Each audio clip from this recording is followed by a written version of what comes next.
Hello. Today was day 22 of documenting building my own business, and it was a good day. Started at 9, preparing for a sales call at 10, and this was a school in Rhode Island, who I, on the call, learned that they're opening, in their private school, they're opening up a new classroom that's going to be a public Montessori classroom, the first one in Rhode Island, which is super exciting.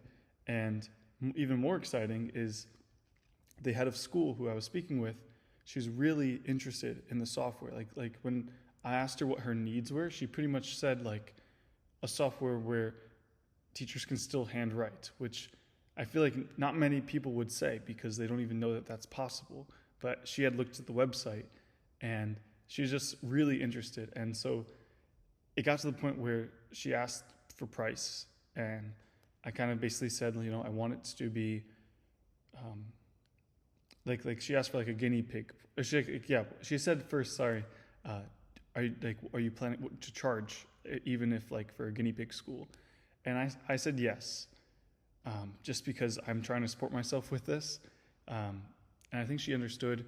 And I gave low prices. I think the first time a school asked me for pricing, I said $5 per student per month, and they had then declined, and they didn't tell me why. I probably should have asked, but I didn't.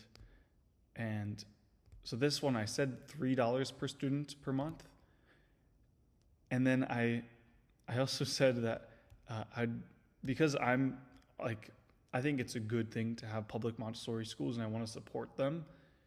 I gave a steep discount to them for first of all being like such an early, user, like a guinea pig user.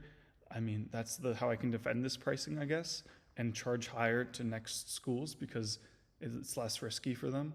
But I said 75 cents per student per month in the public school classroom. And I mean, a huge driver for choosing such low numbers, because I mean, I'd say like the market standard for current softwares out there is about $2 per student per month. And I think mine can be much better, but it's new, so I know that.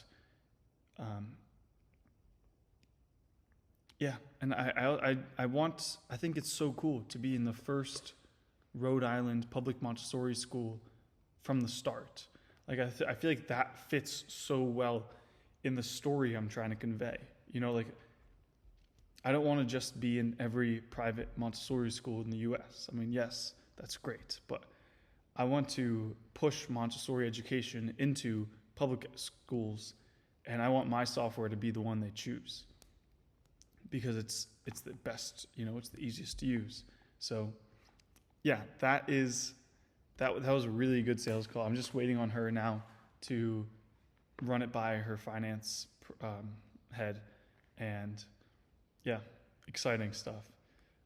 Then I had a quick lunch/breakfast and prepared for the monthly recap, which I will display in a second.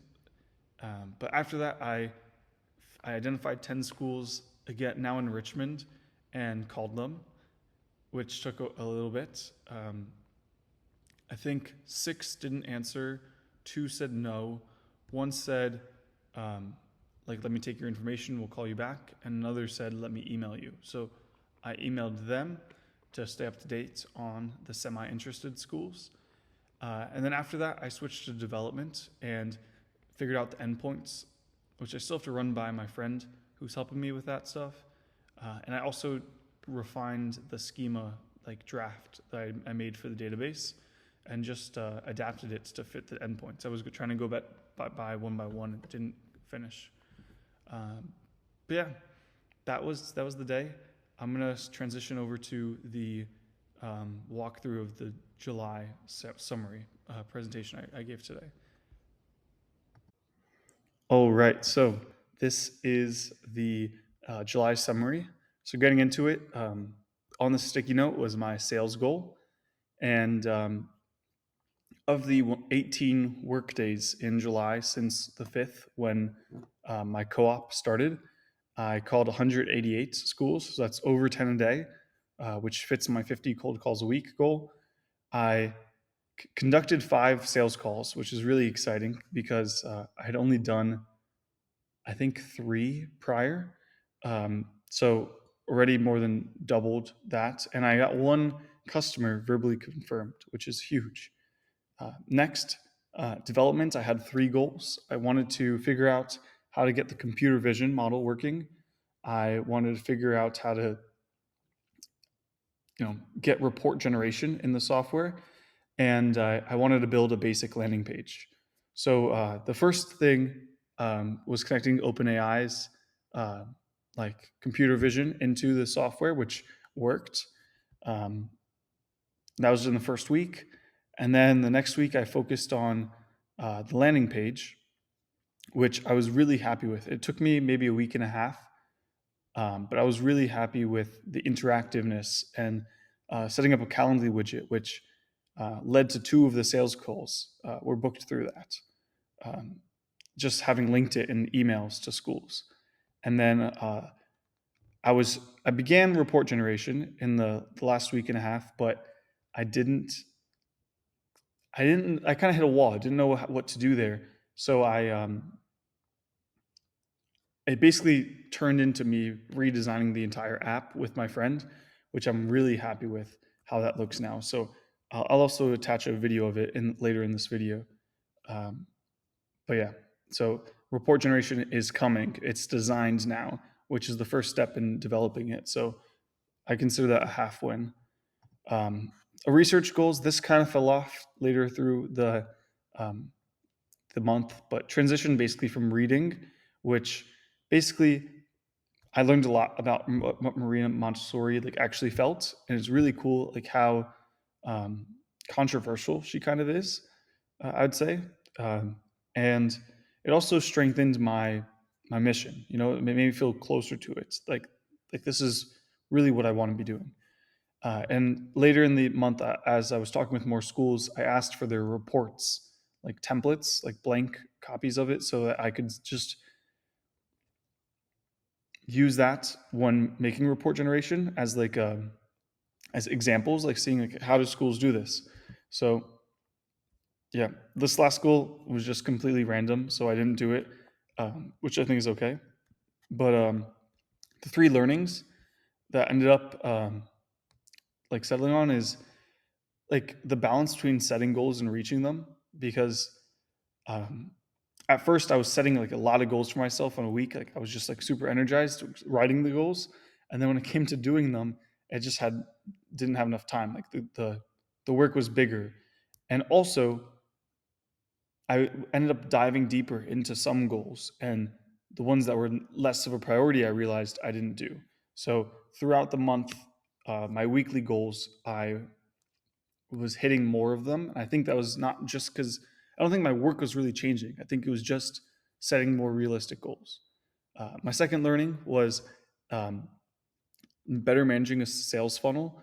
And you might have seen this if you watched some of my past videos, but basically following up with schools that didn't necessarily like book a meeting right away. So like schools that said, please send more information over email. The past 2 weeks, I kind of didn't do that. So it's nice that I mean, Monday I emailed them, and one of them already booked a meeting, and that was the call that I had uh, today. So super cool. And then my last learning was just defining what a complete product is. And so this it basically expanded just progress monitoring into including parent updates and reports, which is kind of what I view as the full workflow when it comes to a Montessori teacher and student progress. So just transitioning into goals. So my sales goal is pretty much exactly the same. Call 50 new schools a week, maintain the sales funnel, and do as many sales calls as possible. And then for some reason this photo is not showing up, but I'll show it in the next slide, is development. So the designs that I'm developing, uh, that I have designed now, are now going to be developed. And my friend is suggesting this tech stack, which is new to me, but I'm excited to do something that's really production ready. So using these 3: Postgres, Supabase, and Next.js. So on to the Figma design. So this is the first page I showed the head of school today. This is like the main progress page. You can see the work ropes that I created, which is just a linearized view of the scope and sequence of works. You can choose between subjects, and this basically gives you a snapshot of the entire classroom's progress. This is the way that teachers can send progress updates to parents. So here is the works that they've have an update on, sorted by date. So the most recent up at top, and they can switch between subjects here and use this to write their email to parents. They can also select two images that would, or two or more, however many images that they would want to send in the email when they click send here. And then this didn't come up until the end, but reports are also slightly different view, because this is now, instead of sorted by date, it's sorted by the same scope and sequence and kind of grouped together by all progress on a work. And this is for a teacher to edit the report. They can basically see all of their progress updates summarized, and then they can also view the parent updates to get more of the behavioral information to fill out more behavioral report items. And then the last two views are the student page. So this is when you click students, you see all the students, and then you also have the student profile. So just basic information that you'd want to see immediately, especially if you're a substitute teacher, and again, kind of running record of all academic and behavioral recent updates. And these buttons, create progress update, view progress reports, and view all progress, will take you to these two pages or this one. So, yep, that is the design.